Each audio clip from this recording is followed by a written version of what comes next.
इस ऐतिहासिक चर्चा जो 150वीं वर्ष में हो रही है उसमें मुझे बोलने का मौका मिल रहा है।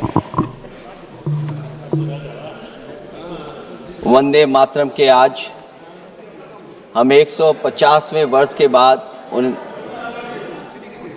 दोबारा हम लोग इस सदन में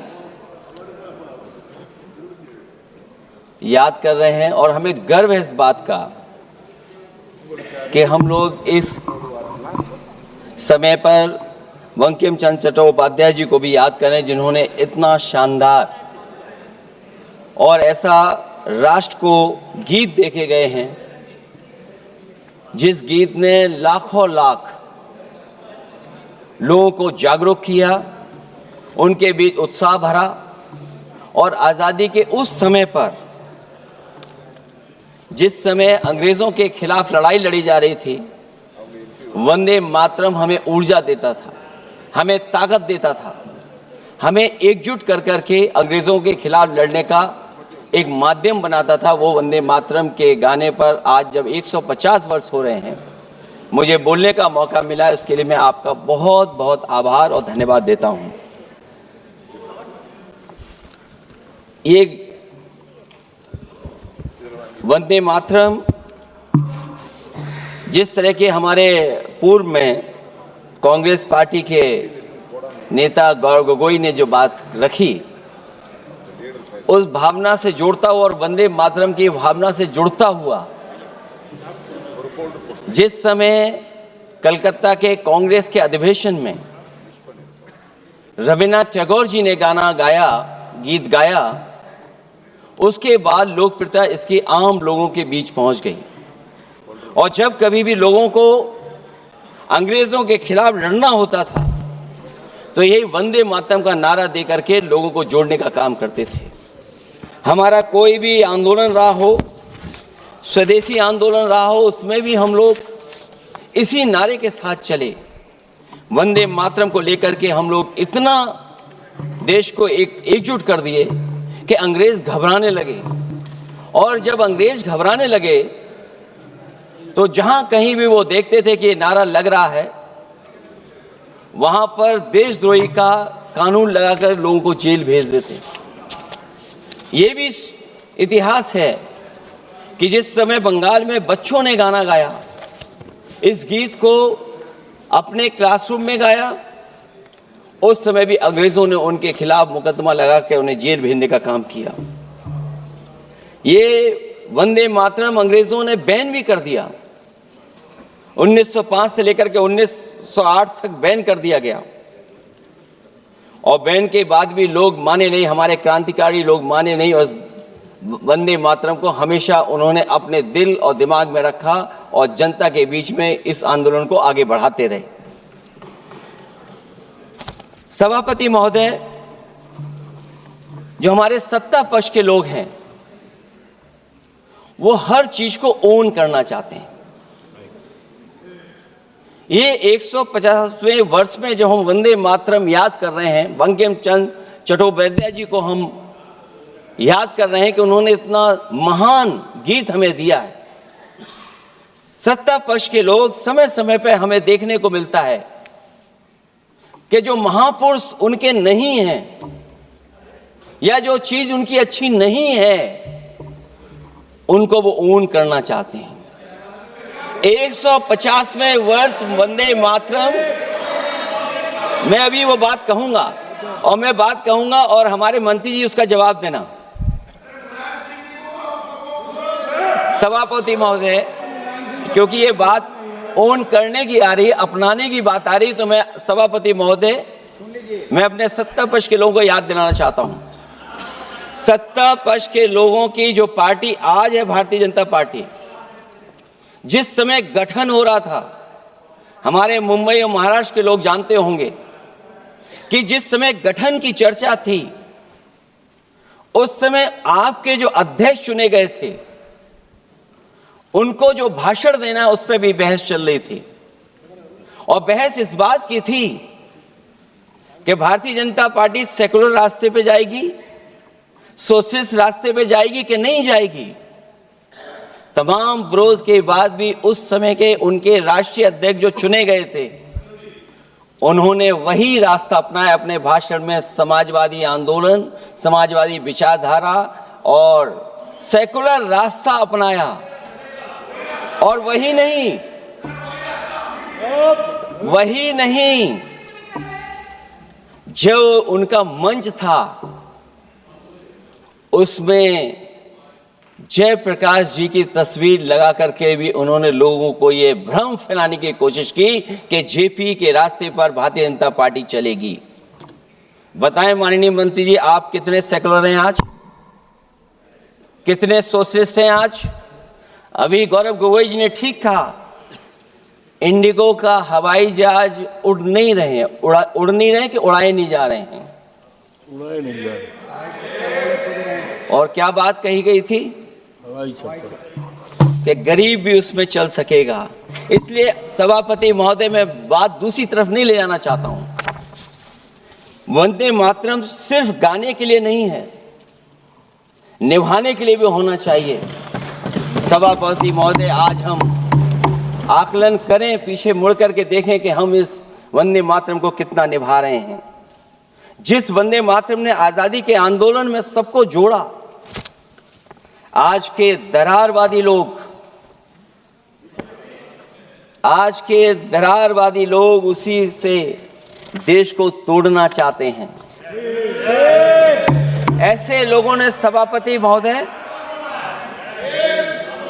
ऐसे लोगों ने पहले भी देश के साथ दगा किया और आज भी कर रहे हैं। ये चर्चा तो जोड़ने का काम करेगी ना अखिलेश जी, क्योंकि आज वंदे मातरम की चर्चा, वही मैं कह रहा हूँ, वंदे मातरम में जोड़ने का ही काम करेगी।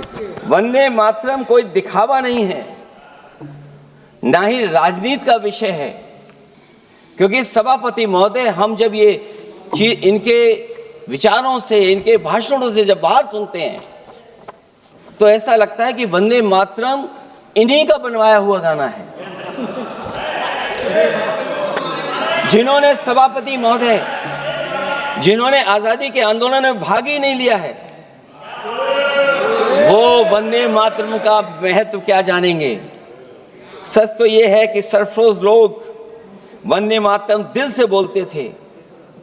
उन आजादी के दीवानों के खिलाफ कुछ लोग अंग्रेजों के लिए जासूसी और मुखबिरी का भी काम करते थे।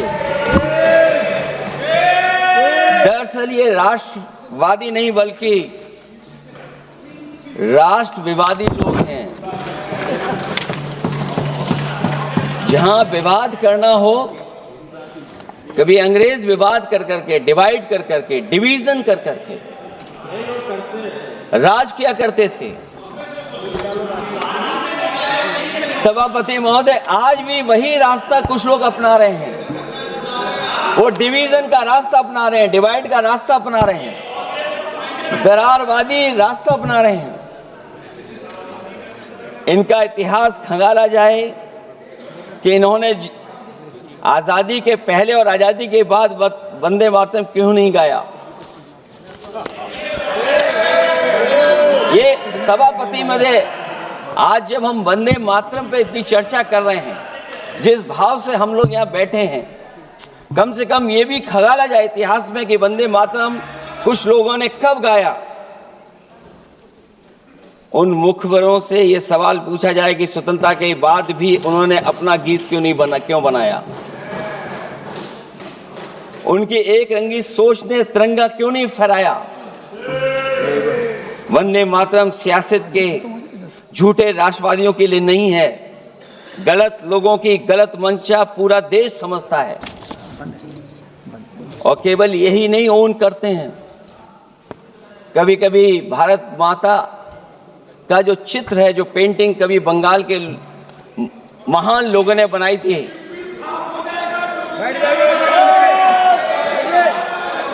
सभापति महोदय इनको देख लीजिए और फिर बैठ जाओ। सभापति महोदय, राजभर जी आप बैठिए, आपके नेता सभापति महोदय, वंदे मातरम का भाव ये भी था कि कम्युनल पॉलिटिक्स नहीं चलेगी,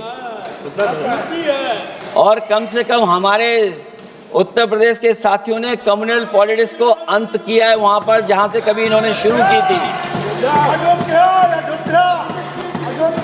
और सभापति महोदय, वंदे मातरम एक भाव के रूप में हमारे अंदर बसा है। चाहे उसके शब्द न याद हों, चाहे अर्थ न मालूम हो, चाहे पूरा याद न हो, उस सच्चे भारतीय के अंदर देश प्रेम की भावना जगाने के लिए इसके दो शब्द ही काफी हैं। जो सच में देश की एकता और अखंडता चाहते हैं, जो भाईचारे को बुनियाद मानते हैं, उनके लिए दो शब्द भी पर्याप्त हैं जो इस वंदे मातरम से हमें मिलते हैं।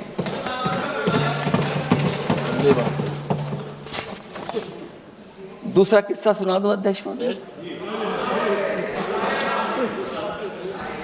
सभापति महोदय, इनका इतिहास खंगाल लीजिए, पूरा निकाल लीजिए।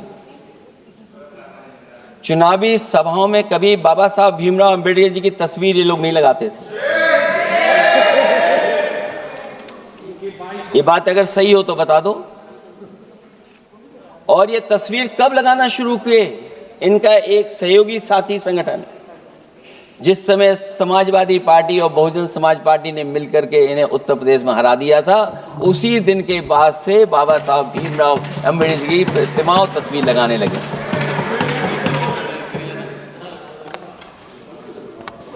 इसलिए सभापति महोदय,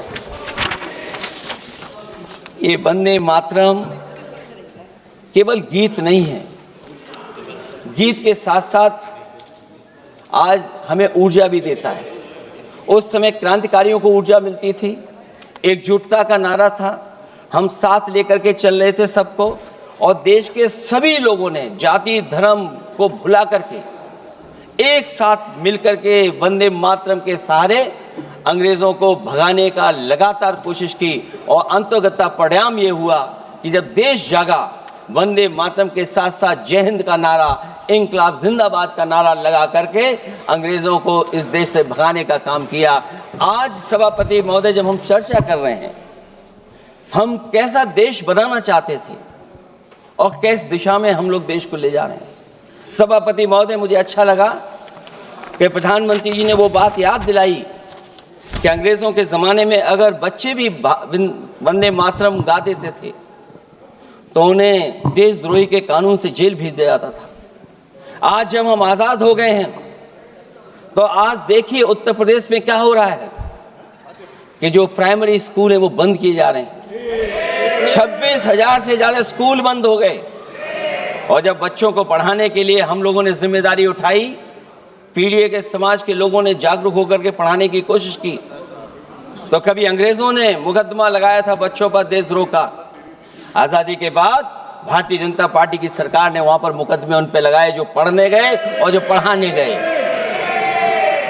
तो इसलिए वंदे मातरम का भाव जो था, उसी भाव से जुड़ करके हम सब मिल करके इस देश को और मजबूत करें। यही हमारी भावना है, यही हमारी सदस्यों की भावना है। जब हम 150वें वर्ष में याद कर रहे हैं तो वहीं हम ये याद करें कि जिस भावना से वंदे मातरम को हम लोगों ने देश के सामने गा गा करके अंग्रेजों को भगा दिया, ये देश कैसे मजबूत हो, एकजुट कैसे हो, बिना भेदभाव के, और संविधान से कैसे चलें, क्योंकि ये संविधान से ही मिला हुआ हमें गीत है। इसलिए इस गीत के माध्यम से हम किसी पर टिप्पणी और किसी पर थोपने की कोशिश न करें और न किसी पे दबाव बनाने की कोशिश करें।